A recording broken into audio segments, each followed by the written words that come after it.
Hey, what's up, Danisha Carter? How are you? Got a celebrity in the chat, guys. Let me show you. Oh, look, you talked about Just Pearly Things. That's a favorite. That's a favorite that we like to talk to here. I feel so bad for this girl because I remember she reached out to me when I was actually big on TikTok. When I actually had a TikTok, and she was like, "How do I get started streaming?" Something like that. And I would talk to her a little bit, and then I forgot it was her.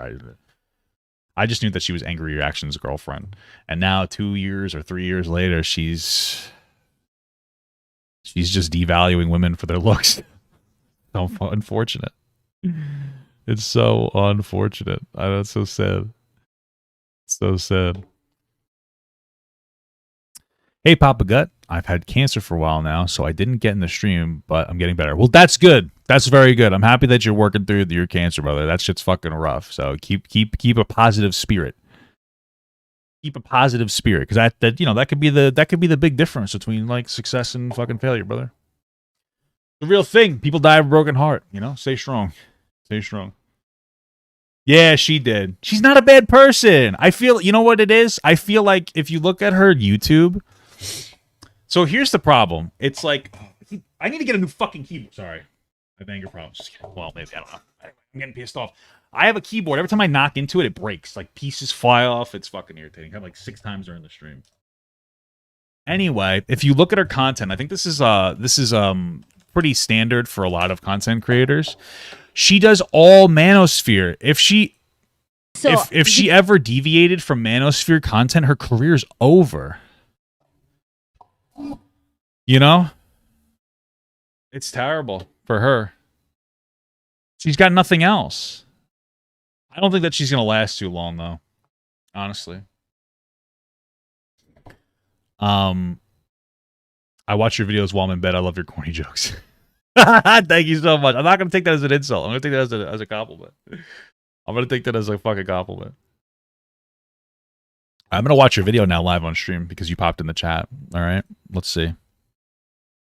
All right, looks like okay. Also, shout out to everyone that has been making me all these videos about me on TikTok.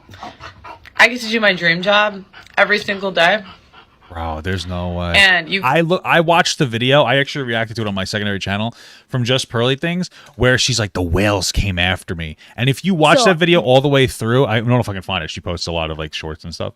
But if you watch that video, she's broken by the end. She's almost on like the verge of crying.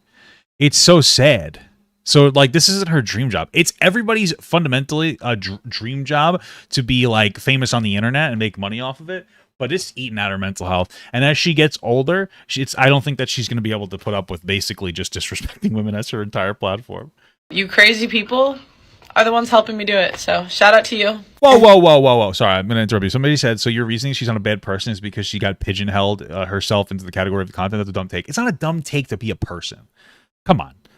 I know that you have every right to hate her because she's a real piece of shit asshole. So that's fine. I understand that. But, like, I'm not, like, I'm not invested. Like, listen, not for nothing. This is one of the most amazing things. Listen, let me explain something to you. This is one of the most amazing things about being a straight, white, cisgendered male. People don't understand, okay? There's almost no topic that I am personally, like, invested in super heavily, which means that, like, it's easier for me to not be biased. Because I don't have like an emotional. There's things that I get emotional about, and for people who follow me a lot, they know what those are. But like, that's what makes it easier. I'm not super. So I could sit back. Then I don't get like it's not. So for a woman to watch her and be like, fat women don't deserve love. I could see why you think that she's a real fucking piece of shit. I totally get that. But for me, it's different. It's a little easier. You know what I mean? It's easier for me to step back and be like, I can understand where she's coming from as somebody who kind of went down like the Manosphere pipeline, right? So that's where I'm coming from, if that makes sense. Right? That's pretty much it.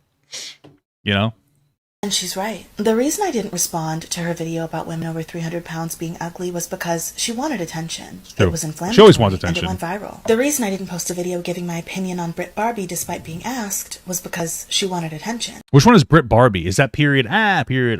Which one is that? Did I do it right? Period. Period. It was controversial, and it went viral. The reason I'm not joining the conversation about a specific black celebrity who stirs up controversy every 3 months whenever they want attention is because it helps their bad behavior get. Who is that? Is that Dave Chappelle? I don't know who we're talking about. Attention. Outrage marketing will never end because people always fall for it. Bro. It always works. The public... Well, it's like this almost parasitic back and forth behavior where it's like, let's be completely real. A lot of content creators will pretend this isn't true, but let's be real.